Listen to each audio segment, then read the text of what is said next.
Hi guys, so in this video I will be discussing the question 5B അതില് first part.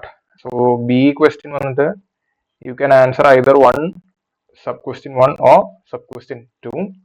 So ഞാനിവിടെ discuss ചെയ്യാൻ പോകുന്നത് sub question 1 ആണ്, which is from the chapter sole proprietor അല്ലെങ്കിൽ sole proprietorship ചാപ്റ്ററിലാണ്. അതില് manufacturing account ആണ് ചോദിച്ചിരിക്കുന്നത്. You are required to prepare manufacturing account for the year ended 31st March 2024. So question ഒന്ന് വായിച്ചു നോക്കാം. Mr. Prakash runs a factory which produces pressure cookers. The following details are obtained about his manufacturing expenses for the year ended 31st March 2024. So opening work in progress വന്നിട്ടുണ്ട്, closing work in progress വന്നിട്ടുണ്ട്, opening inventory of raw materials, closing inventory of raw materials, then you have purchases, then purchase returns, then indirect material, then indirect wages, power and electricity, repairs and maintenance, depreciation on factory shed, depreciation on plant and machinery, sale of scrap. So ഇത്ര items വന്നിട്ടുണ്ട്. Just എന്ത് ചെയ്താൽ മതി, prepare manufacturing account. So manufacturing അക്കൗണ്ടിൽ first item എന്ത് ചെയ്യുന്നുണ്ട്, opening working progress ഉണ്ടോ check ചെയ്യുക. സോ ഓപ്പണിംഗ് വർക്കിംഗ് പ്രോഗ്രസും ക്ലോസിംഗ് വർക്കിംഗ് പ്രോഗ്രസും വിൽ ടേക്ക് ഈച്ച് ഐറ്റം, എന്നിട്ട് നമുക്ക് എന്ത് ചെയ്യാം, എവിടെ പോസ്റ്റ് ചെയ്യണം എന്നുള്ളത് ഡിസ്കസ് ചെയ്യാം. So first one is opening working progress which is 6,25,000. So opening working progress should be എവിടെ കാണിക്കുന്നത്, debit side of manufacturing account. So ഇവിടെ നിങ്ങൾക്ക് കാണാം to opening WIP which is opening work in progress 6,25,000. Now closing work in progress 7,15,000. അത് ഇവിടെ കാണിക്കണം credit സൈഡിൽ കാണിക്കണം അല്ലെ, മാനുഫാക്ചറിംഗ് അക്കൗണ്ട് ക്രെഡിറ്റ് സൈഡിൽ by closing working progress 7,15,000. Next is opening inventory of raw material, closing inventory of raw material, purchase and purchase returns. ഈ നാല് ഐറ്റംസും they are related to what, the cost of raw material consumed. How much is the raw material consumed in the year?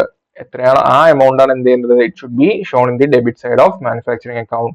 So അതെങ്ങനെ കണ്ടുപിടിക്കുക, just എന്ത് ചെയ്യുക, open working note കൊടുക്കുക, raw material consumed. അതിൽ first item എന്താ, check if you have any opening stock of raw material. So അതിന്റെ കൂടെ എന്ത് ചെയ്യുക, opening stock of raw material തന്നിട്ടുണ്ട്, ജസ്റ്റ് ആഡ് പർച്ചേസ് ആഡ് ചെയ്യുക, പർച്ചേസ് റിട്ടേൺ ഉണ്ടെങ്കിൽ കുറയ്ക്കുക, ഓ എന്ത് ചെയ്യുക, പർച്ചേസസിന്റെ നെറ്റ് ഫിഗർ നെറ്റ് എമൗണ്ട് എന്ത് ചെയ്യുക ആഡ് ചെയ്യുക, ദെൻ എന്ത് ചെയ്താൽ മതി, less closing stock of raw materials. So അങ്ങനെ ചെയ്ത് കഴിഞ്ഞാൽ you will get the amount of raw material consumed. So opening stock of raw material 5,85,000. What is the purchases 18,74,000. Less purchase returns എത്രയാണ് കുറയ്ക്കേണ്ടത്, 95,000. And closing inventory എത്ര കുറയ്ക്കണം, 4,70,000. So what is the amount of raw material consumed? It comes to 18,94,000. അതെന്ത് ചെയ്യുക, debit സൈഡില് manufacturing അക്കൗണ്ടിന് debit സൈഡിൽ ചെയ്താൽ to rho material consumed 18,94,000. ഇനി നെക്സ്റ്റ് ഐറ്റം എന്താ, ഇൻഡയറക്ട് മെറ്റീരിയൽ ആണ്. സോ ഇൻഡയറക്ട് മെറ്റീരിയലൊക്കെ എന്താ സംഭവം, ഇൻഡയറക്ട് മെറ്റീരിയലൊക്കെ ഓവർ ഹെഡ് എക്സ്പെൻസ് ആണ്. അതൊക്കെ എവിടെയാണ് പോകേണ്ടത്, ഓവർ ഹെഡ്സിലേക്കാണ്, ഇൻഡയറക്ട് എക്സ്പെൻസസിലേക്കാണ് പോകേണ്ടത് indirect material. Then direct wages ആണ്. സോ ഡയറക്ട് വേജസ് എന്ത് ചെയ്യണം, മാനുഫാക്ചറിംഗ് അക്കൗണ്ട് ഡെബിറ്റ് സൈഡിൽ എന്ത് ചെയ്യുക, to direct wages 3,97,000. Then comes indirect wages 82,000 indirect wages ഉണ്ട്. സോ അതെന്താ ഇൻഡയറക്ട് എക്സ്പെൻസ് ആണ്. സോ അതെന്ത് ചെയ്യണം, ഓവർ ഹെഡ്സിലേക്ക് കൊണ്ടുവരണം. ടു ഓവർ ഹെഡ്സിന്റെ അവിടെ ഇൻഡയറക്ട് വേജസ് 82,000. നേരത്തെ ഇൻഡയറക്ട് മെറ്റീരിയൽ എന്ത് ചെയ്യുക, ഡെബിറ്റ് ചെയ്യുക, indirect material 1,88,000. Next power and electricity. Power and electricity also എന്താണ്, ഓവർ ഹെഡ് ആണ്. So power and electricity 1,76,000. Repairs and maintenance it is also indirect expense, repair and maintenance 2,65,000. Depreciation, രണ്ട് depreciation എന്ത് ചെയ്യുക, over ഹെഡ്സിലേക്ക് കൊടുക്കുക, 1,44,000 and 1,00,000. Next item എന്താ, sale of scrap.